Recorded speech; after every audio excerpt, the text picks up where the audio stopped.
Waalaikumsalam warahmatullahi wabarakatuh. Pagi. Jadi di sini saya Dr. Zela dan beberapa tim kami dari Puskesmas Ibu. Di sini kita cerita-cerita saja ya, sharing-sharing pembinaan mengenai dokter kecil ya. Jadi teman-teman ini nanti akan menjadi dokter kecil di sini, di mana adik-adik yang dipilih oleh guru akan melaksanakan usaha kesehatan sekolah ya, upaya kesehatan sekolah untuk teman-temannya, untuk gurunya, keluarganya juga di rumah, dan tugas dan kewajiban dokter kecil adik-adik sekalian nanti setelah pembinaan apa yang dilakukan ya. Yang pertama, tugasnya itu selalu bersikap dan berperilaku sehat ya, karena adik-adik nanti kan jadi panutan dari teman-teman yang lain ya, akan dicontoh. Jadi harus betul-betul menunjukkan bahwa adik-adik melakukan membantu untuk meningkatkan kesehatan sekolah, karena lingkungan yang kotor itu bisa menyebabkan penyakit ya. Kemudian yang keempat, kita harus membantu guru dan petugas pelayanan kesehatan yang datang ke sekolah. Jadi misalnya nanti ada kegiatan imunisasi di sekolah, teman-teman bisa bantu untuk koordinir teman-temannya.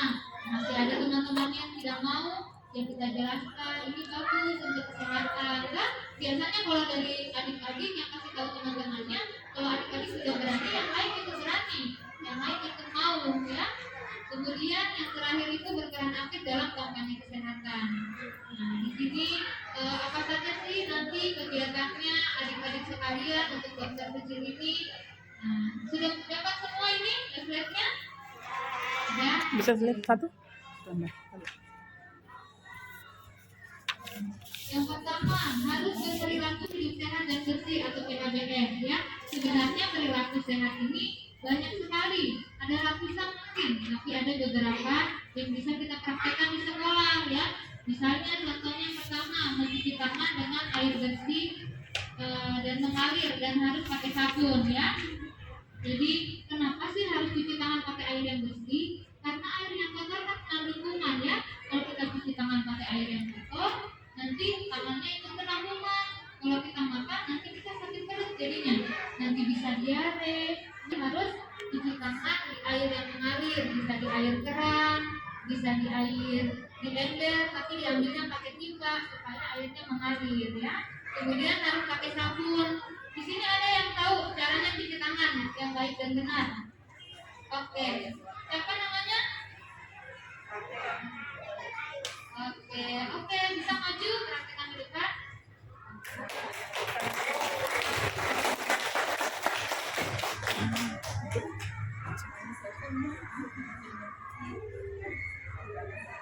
Nanti teman-temannya bagaimana caranya cuci tangan?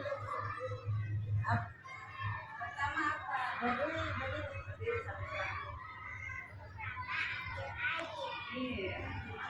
Ini caranya?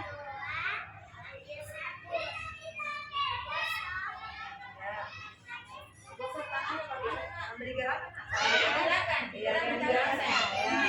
Saya ikut yang lain, ikut yang lain.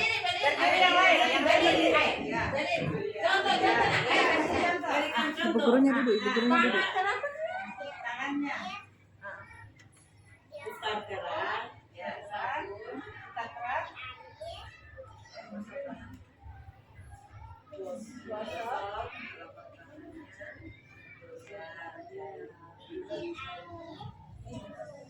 Sempur. Terus pakai dilap lagi. Tisunya mana? Iya. Pintar. Namanya? Siapa namanya? Namanya Andra. Oke, ya. Jadi betul ya yang dibilang Abdullah. Pertama kita harus ambil airnya, bisa dari keran, bisa dari ember, pakai gayung. Kita basahi dulu tangannya kita, habis itu ambil sabun, terus dibasahi semua di tangannya.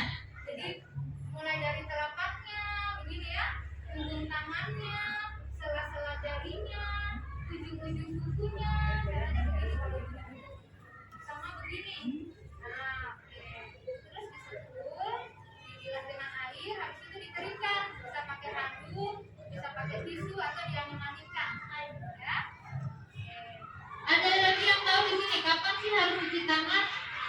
kita harus cuci tangan terus setiap saat?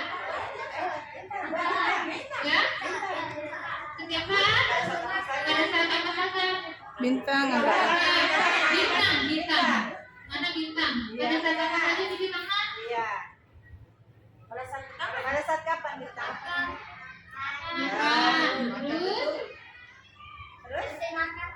Oke. Apa lagi nak? Apa lagi?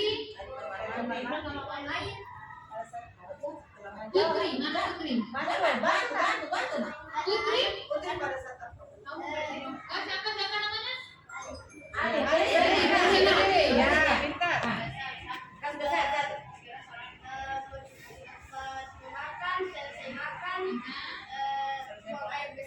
Ya. Pada saat dari luar. Buang air besar saja, buang air kecil tidak? Buang Buang air kecil. Ketika dari rumah, keluar dari luar. Oke, tepuk tangan. Iya, Kota kecil itu harus berani dia. sudah benar yang adik-adik sebut semua. Intinya, pas kita cuci tangan itu pada saat tangan kotor, ya.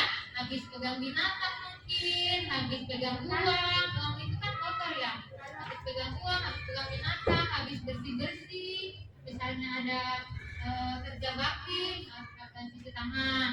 Terus sebelum bersih tangannya biar lukanya sembuh dengan baik. Kemudian yang kedua, jajan di kantin yang sehat. Sebenarnya jajan ini bukan hal yang selalu buruk, karena kan adik-adik di sekolah ini kegiatannya banyak, belajar, bermain, itu kan menguras energi ya. Misalnya adik-adik lihat jajanannya itu banyak lalatnya, mau dibeli atau tidak? Oke. Misalnya lihat jajanannya nggak banyak lalatnya ini makanannya, tapi yang jualnya kotor, tidak terawat, terus cuci tangannya bukan di air yang mengalir, biasa di baskom. Itu mau beli atau tidak? Ya, jadi harus yang kita lihat juga, harus yang bersih, makanannya bersih, kemudian petugas yang jualnya juga bersih. Nah, hati-hati juga sama makanan yang dijual di luar ya. Biasanya ada yang pakai bahan pengawet atau misalnya bahan pewarna makanan, itu harus hati-hati, takutnya nanti kita bisa diare ya, sakit perut, diare, cacingan. Yang paling parah apa? Keracunan makanan, tikus, itu juga penyakit ya. Makanya harus membuang sampah pada tempatnya. Jadi sesuai dengan tempatnya, kan ada sampah organik atau sampah yang basah. Biasanya itu sampah-sampah yang bekas makanan, sayur-sayur yang sudah habis mungkin nanti dibuang ya. Kemudian ada sampah kering atau anorganik, plastik, kaleng, botol. Sama yang ketiga ada sampah yang berbahaya, misalnya pecahan geli, suntik ya. Terus yang keempat, mengikuti kegiatan olahraga di sekolah. Kenapa sih harus kita ikut? Kenapa kita harus olahraga? Ada yang bisa? Ada. Oke, supaya sehat. Siapa namanya? Iya. Panggilannya siapa? Oh, Gaga. Supaya sehat. Gaga, terus apa lagi? Supaya kuat. Iya, betul, harus ya. Terus apa lagi? Supaya sehat. Ya. Intinya supaya sehat dan kuat ya. Kalau sehat dan kuat kan adik-adik nanti semakin semangat belajarnya, mudah masuk pelajaran di otak ya. Tapi ada yang harus diperhatikan, kalau sebelum olahraga itu harus pakai pakaian olahraga ya, harus yang menyerap keringat. Iya betul Gagas, melakukan pemanasan. Terus apa lagi? Oh betul. Wih, pintarnya lah Gagas. Sepatu atau sendal? Betul ya. Sama yang terakhir harus mengikuti arahan dari guru olahraganya ya. Jangan disuruh main bulu tangkis, mainnya yang lain. Mainnya bola. Atau mungkin boleh tapi minta izin dulu sama gurunya supaya gurunya tahu kegiatannya apa saja ya. Terus menimbang berat dan mengukur tinggi badan setiap bulan. Ini fungsinya untuk kita tahu perkembangan adik-adik sekalian ya. Jadi kita timbang beratnya, terus kita ukur tingginya apakah sudah sesuai dengan umurnya atau tidak. Jangan sampai ada yang gizinya kurang, gizi buruk, biasanya dia orangnya kurus sekali, terus mukanya kelihatan tua, terus tidak segar, terus rambutnya tipis, merah, gampang ditarik, terus kakinya bengkak-bengkak. Itu harus dirujuk ke puskesmas atau rumah sakit. Kemudian misalnya temannya ini terlalu berat badannya, sangat berlebih, tidak sesuai dengan umurnya, itu biasanya melakukan aktivitas terbatas, susah, mau olahraga susah, mau jalan susah, terus kalau melakukan aktivitas napasnya sengal-sengal, ya. Terus yang keenam, bebaskan dirimu dari asap rokok, ya. Jadi rokok itu sangat bahaya. Satu batang rokok saja itu mengandung 4.000 bahan kimia, 43 senyawanya dari itu bisa menyebabkan kanker, ya. Jadi rokok itu ada bahannya nikotin, tar, sama karbon monoksida. Jadi itu nikotinnya bisa menyebabkan penyakit jantung, ya, penyakit jantung, terus bisa bikin kecanduan. Jadi adik-adik di sini, terutama yang laki-laki, jangan pernah mau diajak untuk merokok, ya, karena sekali merokok itu pasti akan kecanduan karena ada zat yang bikin kecanduan di dalam rokoknya itu. Jadi kalau ada yang tawarkan, bilang, harus berani bilang tidak, harus berani bilang tidak mau, ya. Tapi kalau misalnya ada orang yang merokok, jangan langsung dilarang, ditegur, dikasih tahu baik-baik supaya orangnya tidak tersinggung, ya. Di sini ada yang tahu apa itu perokok aktif dan perokok pasif? Ada? Tidak? Belum kita dengar? Jadi perokok aktif itu orang yang melakukan kegiatan merokok, ya. Yang merokok, yang bakar rokoknya, yang hisap rokoknya. Perokok pasif itu yang hirup asapnya. Dia tidak merokok, tapi asapnya dia hirup. Misalnya ada orang yang lagi merokok di ruangan tertutup, teman-teman tidak merokok, ya teman-teman ikut terhirup asapnya, itu sama bahayanya dengan orang yang merokok, ya. Jadi mungkin kita tahu baik-baik sama orang yang merokok itu, kalau bisa merokoknya di luar, jangan di tempat yang tertutup, ya. Kemudian memberantas jentik nyamuk. Adik-adik di sini pernah lihat enggak di tempat di tempat air itu ada kayak ulat-ulat? Ada kayak ulat-ulatnya. Nah, itu bukan ulat, itu jentik nyamuk, ya, anaknya nyamuk. Jadi itu harus diberantas karena ada beberapa penyakit yang pembawanya itu nyamuk, misalnya demam berdarah, malaria, sama kaki gajah. Jadi di sekolah itu harus dipantau, harus kita pantau pemantauan jentik nyamuk. Misalnya kita lihat ada penampungan air, ada vas bunga, ada botol-botol atau kaleng-kaleng yang terisi air. Nah, itu bisa menjadi tempat sarang nyamuk. Kalau kita dapatkan itu, kita harus melakukan 3M. Yang pertama, menguras dan menyikat.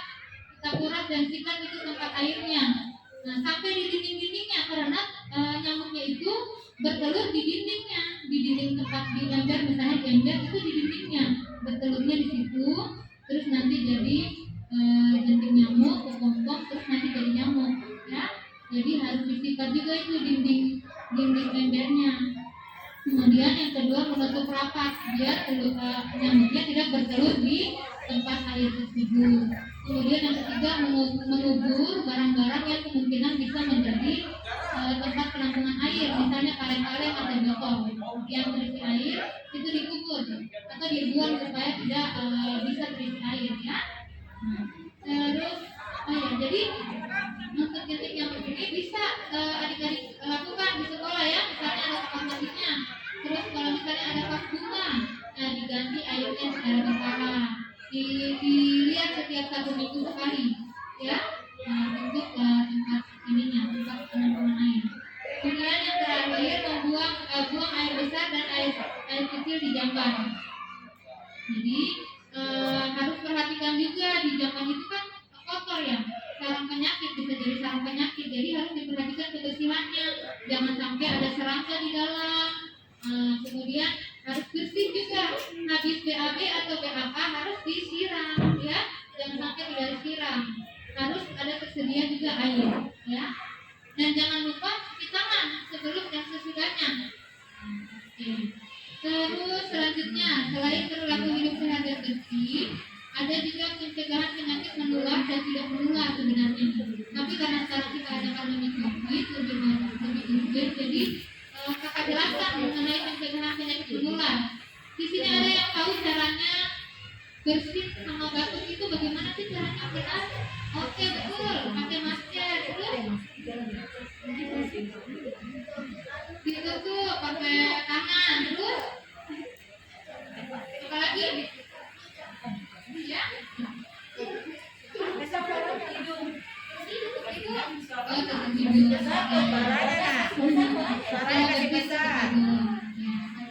Jadi intinya kalau kita batuk atau bersin itu kan keluar. Mungkin kalau misalnya ini kelihatan itu percikan-percikan kayak kecil-kecil, nah itu droplet namanya ya. Jadi dropletnya itu bisa tertular ke teman-teman yang lain. Jadi caranya bagaimana? Kalau misalnya mungkin lagi flu atau lagi batuk terus pergi sekolah harus pakai masker, ya. Kemudian yang kedua, kalau mau bersin atau batuk, ambil tisu, terus tutup begini, tutup, ya. Habis itu dibuang tisunya, baru cuci tangan, ya. Habis itu yang ketiga, jangan ditutup, jangan tangannya yang langsung sentuh hidungnya. Jadi bersihnya itu harus di lengan dalam. Jadi hancur, ya. Nah, di lengan dalamnya ini coba praktekkan. Nah, mungkin, oke. Iya betul. Oke. Nah, terus tanaman obat keluarga ini biasanya bekerjasama dengan guru-guru mungkin ya. Tanaman obat keluarga itu tanaman hasil budidaya rumahan yang berkhasiat, biasanya dapat dimanfaatkan sebagai obat tradisional. Kemudian selanjutnya imunisasi. Di sini ada yang sudah kemarin ada petugas datang ke sini imunisasi. Ada yang imunisasi? Siapa? Ada di sini. Dan sudah divaksin. Oke. Oh, mantap. Iya, buat anak-anak itu cukup dua ya, nanti dibantu dengan ini pakai masker, jaga jarak, jangan duduk di tempat kerumunan ya. Terus teman-teman nanti kasih tahu teman-teman yang lain yang tidak mau divaksin, bilang ini saya habis divaksin gak apa-apa kok, saya sehat-sehat saja ya. Paling sakitnya cuma sedikit pada saat disuntik, setelah itu bisa berkegiatan kembali. Kemudian yang terakhir, pertolongan pertama pada kecelakaan. Jadi intinya kalau misalnya ada teman-teman mungkin yang teman-temannya jatuh atau luka atau mimisan atau pingsan, nanti teman-teman yang tangani. Bisa ya? Bisa ya. Kita berikan pertolongan pertama dengan cepat dan tepat sebelum dibawa ke puskesmas. Nah, jadi harus adik-adik ini lihat nih, patut ya. Tingkatan yang pertama, penolong mengamankan diri sendiri. Jadi jangan sampai teman-teman mau bantu temannya tapi membahayakan diri. Misalnya kecelakaannya di tengah jalan, teman-teman ada mobil juga mau bantu. Nanti teman-teman yang ditabrak ya, adik-adik yang ditabrak. Terus yang kedua, amankan korban. Kayak tadi, misalnya temannya ada jatuh di tengah jalan. Nah, amankan dulu, bawa ke tepi atau bawa ke tempat yang di bawah pohon, jangan di tengah jalan ya. Kemudian tandai tempat kejadian supaya teman-teman yang lain tidak terkena lagi, tidak terulang lagi. Misalnya di situ ada genangan air, licin, terus jatuh. Nah, tandai itu, bilang itu tidak boleh dilewati karena sudah ada korban ya. Kemudian yang keempat, usahakan menghubungi ambulan, RS, dokter. Tapi teman-teman di sini yang pertama lapor gurunya dulu ya. Lapor gurunya dulu, nanti guru yang bantu. Kalau misalnya memang harus dibawa ke pusat kesehatan. Terus yang kelima, tindakan pertolongan korban harus dengan tepat. Nah, kejadian yang paling sering, pusing dan pingsan, ada mimisan, ada luka. Di sini pernah ada yang pusing dan pingsan? Mungkin lagi habis upacara pingsan. biasanya itu belum makan, belum sarapan. Nah, itu makanya teman-teman harus sarapan sebelum pergi sekolah ya. Nah, jadi kalau misalnya ada teman-temannya yang pingsan pada saat ini upacara, langsung diangkat, misalnya dibawa ke UKS, dibaringkan, dilonggarkan dulu pakaiannya, misalnya dia pakai ikat pinggang, longgarkan dulu, kasih keluar bajunya supaya angin-angin, terus panggil-panggil namanya, tunggu, supaya dia sadar. Tanya apa yang dia rasa, kalau dia lemas, langsung bisa mungkin dikasih air hangat, air gula, karena tidak sarapan itu kan gulanya rendah, makanya dia pusing, dia pingsan. Dikasih air gula atau teh hangat itu bisa membantu ya. Kemudian yang kedua mimisan. Ada yang pernah mimisan di sini? Tidak. Oh itu siapa namanya? Siapa?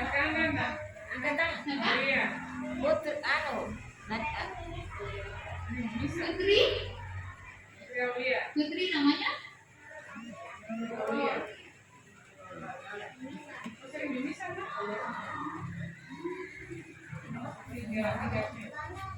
Siapa nama panggilannya? Nama panggilannya Oh. Oke, iya, oke. Biasanya pada saat apa mimisannya? Capek. Biasanya pada saat capek atau misalnya habis upacara karena terik matahari Panas yang matahari. kena kepala. Iya, kena mimisan. Iya, terlalu panas. Makanya itu gunanya dikasih topi. Topi di sekolah seragam harus pakai topi kalau upacara ya, supaya selain untuk mencegah panas bisa mencegah terjadinya mimisan ya. Biasanya saya pakai sama Gagas. Biasanya kalau lagi mimisan diapakan? Disemprot pakai tisu. Kalau oke? jadi dia pakai kalau Di sini diikat hidungnya. Oke, betul ya. Ya. Jadi kalau ada temannya yang mimisan, langsung duduknya tegak. Kan ada yang bilang harus jongkok biar darahnya ke dalam, harus turun biar darahnya keluar. Nah itu tidak boleh ya, harus tegak. Terus cek hidungnya, tapi jangan di lubang hidungnya, ya nanti tidak bisa bernafas. Ikut ya, Oke. Coba pegang hidungnya. kan biasanya darahnya ya ketika darah padahal harus nampak segar kalau Jangan di atas di sini. tetap positif. Tekan beberapa menit, terus lepaskan kalau darahnya ya. Karena itu dia bisa mengkompresi, jadi dia bisa menghasilkan pendarahan. Ya, kalau misalnya dia berdarah terus keluar sampai setengah jam, nah boleh langsung dibawa ke puskesmas. Terus luka, di sini ada yang pernah luka, jatuh luka, gagas lagi, gagas, oh semuanya, hampir semuanya luka. Biasanya diapain kalau luka? Diperban, dilap kapas, terus dicuci dulu betul, harus baru diperban. Apalagi taruhkan obat. Oke, betul semua ya. Nah, jadi kalau ada teman-temannya yang jatuh misalnya harus lihat dulu. Tapi pertama harus bawa dulu ke UKS ya. Jangan dikerumunin, nanti temannya nggak bisa dapat oksigen nanti. Terlalu kerumuni dia tambah pusing nanti. Jadi bawa dulu di UKS, nanti teman-teman yang tangani. Nah lihat dulu lukanya, dia robek atau tidak. Kan ada luka yang luka tergores, yang biasa ada bekasnya itu goresan, yang agak banyak biasa begitu. Sama ada luka yang terbuka. Nah luka terbuka itu langsung dibawa ke puskesmas untuk dijahit. Kalau terbuka pernah dijahit? Tapi tidak dijahit, tidak sakit, dijahit atau tidak? Tidak, ngobrol di rumah. Nah, itu mungkin terbukanya kulitnya yang terbuka. Nah, kalau ini yang terbuka itu ini begini dia. Nah, kelihatan dagingnya di dalam. Nah, itu harus dijahit, harus langsung dibawa ke puskesmas atau di rumah sakit. Nah, kalau di sini teman-teman yang bisa ditangani luka-luka yang luka goresan, ya. Jadi benar yang dibilang Kiai tadi, dicuci dulu. Pertama kita harus cuci apa cuci tangan. Cuci tangan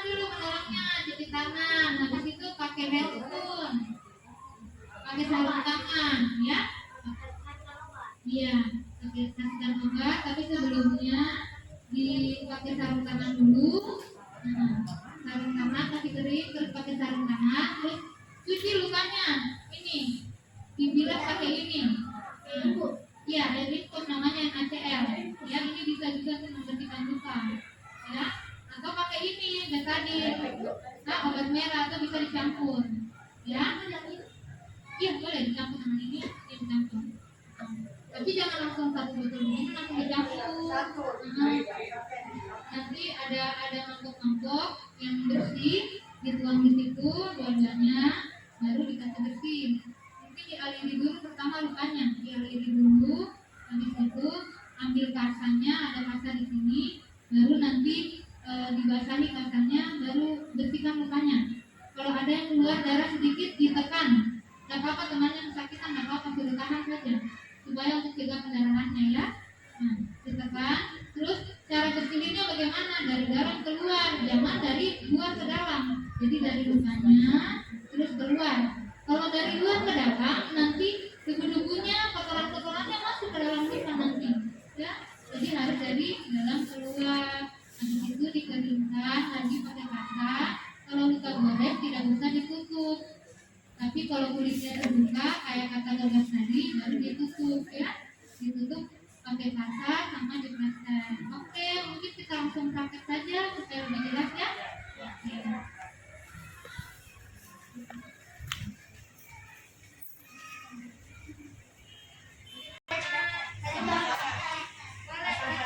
Semua mau jadi dokter. Saya mau jadi pasien. Harus ada yang jadi pasien. Semua jadi dokter, padahal jadi pasien. Yo, bagaimana sama mau jadi dokter itu? Oh, Caca yang pakai celana. Ibu guru saja kan yang jadi pasien. Belajar. Jadi adik-adik yang terpilih di sini is the best ya. Beda dari 500 lebih ya. Jadi adik-adik itu punya harus dedikasi yang tinggi, harus belajar ya, dan harus jadi panutan buat teman-temannya. Jadi dokter kecil ini nanti kita akan bina. Jadi dari 10 indikator ini adik-adik harus tahu ya. Dari 10 indikator ini adik-adik tahu. Jadi nanti dari 10 adik-adik ini kita buat duta ya, ada duta PHBS ya. Jadi nanti pakai identitas Bu. Jadi mungkin dirancang sekarang, mungkin disampaikan dengan kepala sekolahnya, dibuatkan identitas sejenis selempang atau pin saja nanti dibuatkan ya, ya bisa selempang. Jadi pada saat hari Senin adik-adik ini berbaris di setiap sudut ya. Jadi nanti itu urusannya guru-gurunya adik-adik ya. Ya, jadi adik-adik punya kebanggaan tersendiri. Nah, kalian harus bangga. Jadi kalian harus rajin, ya, karena kalian jadi contoh. Jangan kita di sekolah mengantuk. Kok dokter kecil mengantuk? Itu